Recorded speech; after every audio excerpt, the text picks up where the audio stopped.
கோவை மாவட்ட பல்சமய நல்லுறவு இயக்கம் சார்பாக அனைத்து சமய தலைவர்கள் கலந்து கொண்ட ஈத் மிலன் பெருநாள் சந்திப்பு நிகழ்ச்சி வெகு விமர்சையாக நடைபெற்றது.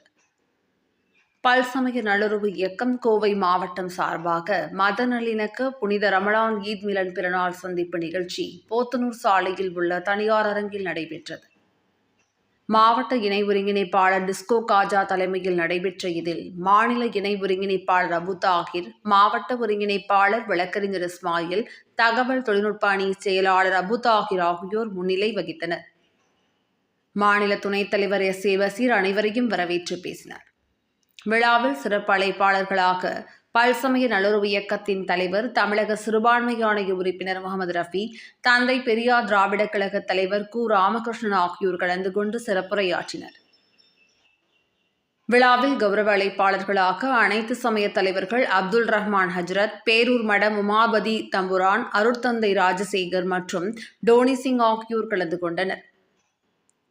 மத நல்லிணக்கத்தை போற்றும் விதமாக நடைபெற்ற இந்நிகழ்ச்சியில் கலந்து கொண்ட சிறப்பு விருந்தினர்கள் பேசுகையில், சமயங்கள் கூறும் கொள்கைகளை மனிதர்கள் கடைபிடித்தாலே அனைவர் மத்தியிலும் ஒற்றுமை ஏற்படும் என கூறினர். மதங்களை கடந்து அனைவரும் ஒற்றுமையாக இருந்தால் மட்டுமே நாடு வளர்ச்சி பெறும் என தெரிவித்தனர். தொடர்ந்து நடைபெற்ற நிகழ்ச்சியில் பல்வேறு சமூக பணிகளை செய்து வரும் பல்சமய நல்லுறவு இயக்கத்தில் புதிய இளைஞர்கள் இணைந்தனர். விழாவில் Kottai Chellappa, Kovai Talha, Mohammed Ali, Diana studio Chandrasekhar, Srinivasan, Radhakrishnan, Kovai Lenin, Kamaraj, Vellalur Chandru உள்பட பலர் கலந்து கொண்டனர்.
பல்சமய நல்லூர் இயக்கத்தின் சார்பாக இணை ஒருங்கிணைப்பாளர் டிஸ்கோ காஜா அவர்கள் போத்தனூர் ரோட்டில் உள்ள ஒரு தனியார் மண்டபத்தில் ஒரு மத நல்லிணக்க ஈத் மிலன் சந்திப்பு நிகழ்ச்சியை நடத்தினார்.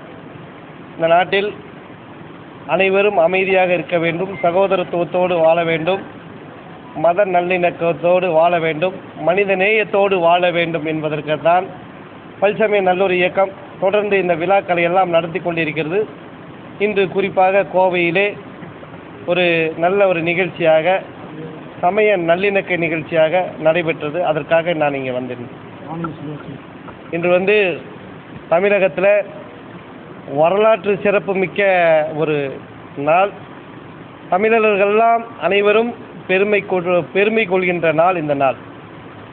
1974 அன்றைய மத்தியில் ஆளுகின்ற அரசுகளெல்லாம் மாநிலத்துக்கு சுயாட்சி கொடுக்காமல் அந்த மத்திய அரசு எது வேணாலும் முடிவெடுக்கலாம் என்ற அப்படி ஒரு சூழ்நிலை இருந்ததை முதலாக 1974 தமிழக சட்டமன்ற வரலாற்றிலே முதலாக மாண்புமிகு முன்னாள் முதல்வர் டாக்டர் கலைஞர் அவர்கள் ஒரு தனி தீர்மானத்தை சட்டமன்றத்திலே மேலவையிலே கொண்டு வந்தார்கள்.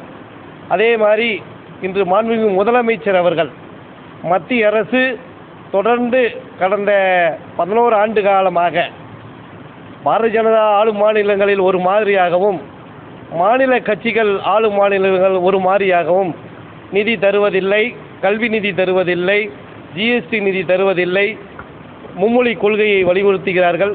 எப்பொழுதுமே மத்திய அரசு இந்த 11 ஆண்டு காலமாக மாநிலத்தில் நடக்கும் நல்ல ஆட்சிகளை எல்லாம் அவர்களை வஞ்சித்து கொண்டிருக்கின்றார்கள். அதனால் இன்று மாண்புமிகு முதலமைச்சர் அவர்கள் ஒரு வரலாற்று சிறப்பு மிக்க ஒரு மிக சிறப்பான ஒரு மாநில சுயாட்சி என்ற தீர்மானத்தை இன்று சட்டமன்றத்திலே நிறைவேற்றியிருக்கிறார்கள்.